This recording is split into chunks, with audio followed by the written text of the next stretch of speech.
اللہ تعالیٰ نے قتل کی 5 سزائیں قرآن کے اندر متعین کی۔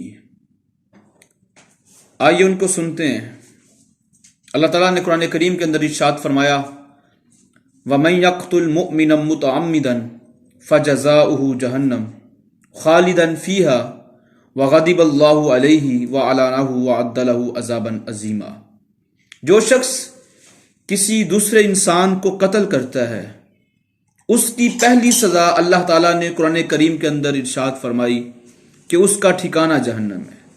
وَمَن يَقْتُلْ مُؤْمِنًا مُتَعَمِّدًا فَجَزَاؤُهُ جَهَنَّمُ، اس کی سزا جو ہے وہ جہنم ہے۔ جو انسان کسی دوسرے انسان کو قتل کرتا ہے، یہاں پہ ایک سوال پیدا ہوتا ہے کہ جس نے دوسرے انسان کو قتل کیا اس کی سزا تو جہنم ہے، وہ جہنم میں ہمیشہ ہمیشہ رہے گا یا اپنی سزا مکمل کرنے کے بعد واپس نکل آئے گا؟ تو اس سوال کا جواب اللہ تعالیٰ نے خود ارشاد فرمایا کہ خالدن فیہا، یہ تصور نہیں کرنا کہ وہ جہنم سے نکل آئے گا بلکہ ہمیشہ ہمیشہ جہنم کے اندر رہے گا۔ آپ ملاحظہ فرما لیں، ہمارے آج کے اس دور کے اندر زمین کے چھوٹے چھوٹے ٹکڑوں کے اوپر انسان دوسرے انسان کو قتل کر رہا ہے، اپنے باپ کو قتل کر رہا ہے کہ اس کے مرنے کے بعد یہ ساری پراپرٹی کا وارث میں بنوں گا، یہ ساری زمین کا وارث میں بنوں گا، یہ بنگلے میرے ہوں گے، یہ کوٹھیاں میری ہوں گی، یہ گاڑیاں میری ہوں گی، یہ ساری پراپرٹی میری ہوگی۔ صرف یہ لالچ ہے، نہ اس نے باقی رہنا ہے نہ اس دولت نے باقی رہنا ہے، لیکن وہ قتل کر کے اپنی آخرت تباہ کر رہا ہے۔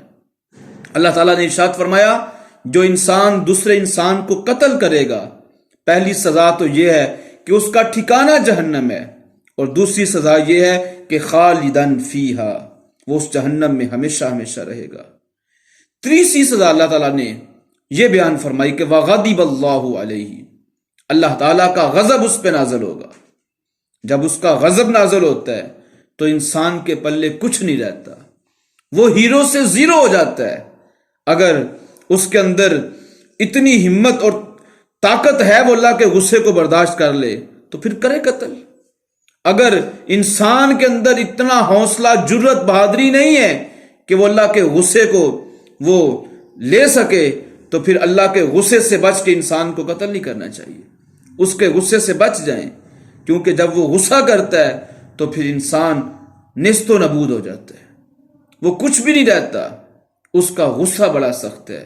ان بطش ربک لشدید، اس کی پکڑ بڑی سخت ہے، اس کا غصہ بڑا سخت ہے۔ تو تیسری سزا جو ہے انسان کے لیے اللہ نے متعین کی وہ یہ ہے کہ اللہ فرماتا ہے کہ میں اس کے اوپر اپنا غضب نازل کروں گا، میں اس سے غصے ہو جاؤں گا، میں اس سے ناراض ہو جاؤں گا۔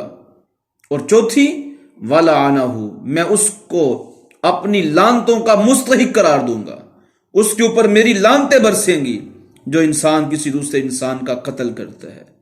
اور آخری اور 5ویں سزا وَأَعَدَّ لَهُ عَذَابًا عَظِيمًا، اور اس کے لیے اللہ کریم نے بہت بڑا عذاب بھی تیار کر رکھا ہے۔ اس کو جہنم کی آگ کے اندر پھینکا جائے گا جس سے اس کا بدن کوئلے کی طرح کالا ہو جائے گا، اس کو جہنم کی آگ کے اندر ڈالا جائے گا، اوندے منہ ڈالا جائے گا، اس کی ٹانگیں اوپر ہوں گی، اس کا سر نیچے ہوگا، اور اللہ کہے گا یہ چکھو اب جہنم کی عذاب کا مزہ۔ کیوں کسی مسلمان بھائی کو قتل کیا تھا؟ صرف زمین کے چند ٹکڑے حاصل کرنے کے لیے قتل کر دیا تھا۔ تو یہ سزا اب چکھو، کیونکہ میں نے قرآن میں جو کچھ بھی لکھا تھا سچ لکھا تھا۔ اس قتل سے بچ جائیں، دوسرے مسلمان بھائی کو معاف کرنے کی عادت ڈالیں، مل بیٹھ کے معاملات کو حل کریں، کچھ لے لیں کچھ دے لیں، جو بھی معاملہ ہے پنچایت کے ذریعے حل کریں، لیکن چھپ کے اس کو قتل کر دینا یہ کوئی بہادری نہیں ہے، کیونکہ every single person has to die one day, ہر انسان نے ایک دن موت کا ذائقہ چکھنا ہے، پھر مرنے کے بعد حساب کتاب اللہ کی عدالت کے اندر تو پھر ہر ایک کا ہونا ہے۔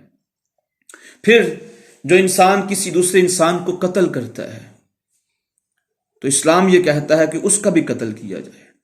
اگر عورت نے قتل کیا ہے تو اس سے قصاص لیا جائے، اس کو بھی قتل کیا جائے۔ اگر کوئی بوڑھا انسان ہے اس نے قتل کیا تو اس کو بھی قتل کیا جائے، یہ قصاص ہے۔ اگر کوئی جوان نے قتل کیا تو اس کو قتل کیا جائے گا، یہ قصاص ہے۔ کہ جو قتل کرتا ہے اس کو بھی قتل کر دیا جاتا ہے۔ اور پھر تیسرا نقصان یہ ہے کہ جو انسان کسی دوسرے انسان کو قتل کرتا ہے اس کو وراثت سے محروم کر دیا جاتا ہے۔ یہ اسلام نے ہمیں اس کا سبق دی ہے۔ وہ قتل کرنے والا تو یہ سوچ رہا ہے کہ جیسے ہی میں اپنے باپ کو ماروں گا، اپنے بھائی کو ماروں گا، اپنی بہن کو ماروں گا تو یہ وراثت کا سارا مستحق اس کے بعد میں ہی بن جاؤں گا۔ لیکن اسلام کہتا ہے کہ ایسے لالچی شخص کو جو اس لیے قتل کر رہا ہے اپنے بھائی کو، جو اس لیے قتل کر رہا ہے اپنے باپ کو، جو اس لیے قتل کر رہا ہے اپنی ماں کو، جو اس لیے قتل کر رہا ہے اپنی بہن کو کہ ساری پراپرٹی کا وارث میں بن جاؤں گا، اسلام کہتا ہے ایسے لالچی شخص کو وراثت سے محروم کر دیا جائے۔ تو یہ اللہ تعالیٰ کے احکامات ہیں جن کو سیکھنا آج ہمارے لیے ضروری ہے۔ کسی مسلمان بھائی کو قتل کرنے سے پہلے اتنا ضرور سوچ لیجئے گا کہ 5 سزائیں اللہ نے قرآن میں قتل کرنے والے کی متعین کر دی ہیں اور وہ ہو کر رہیں گی۔ پہلی سزا اس کا ٹھکانہ جہنم ہے، دوسری سزا اس میں ہمیشہ ہمیشہ رہے گا، اور تیسری سزا اللہ کا غضب نازل ہوگا اس پر، اور چوتھی سزا اس پہ اللہ کی لعنت ہوگی، اور 5ویں اور آخری سزا یہ ہے اللہ تعالیٰ اس کے لیے اس نے جہنم کا بہت بڑا عذاب تیار کر رکھا ہے۔ اللہ تعالیٰ ہمیں اپنے دوسرے مسلمان بھائی کی عزت و احترام کرنے کی توفیق نصیب فرمائے، اس کو اپنی زبان اپنے ہاتھ سے اللہ میں محفوظ رکھنے کی توفیق نصیب فرمائے۔ والسلام علیکم ورحمۃ اللہ وبرکاتہ۔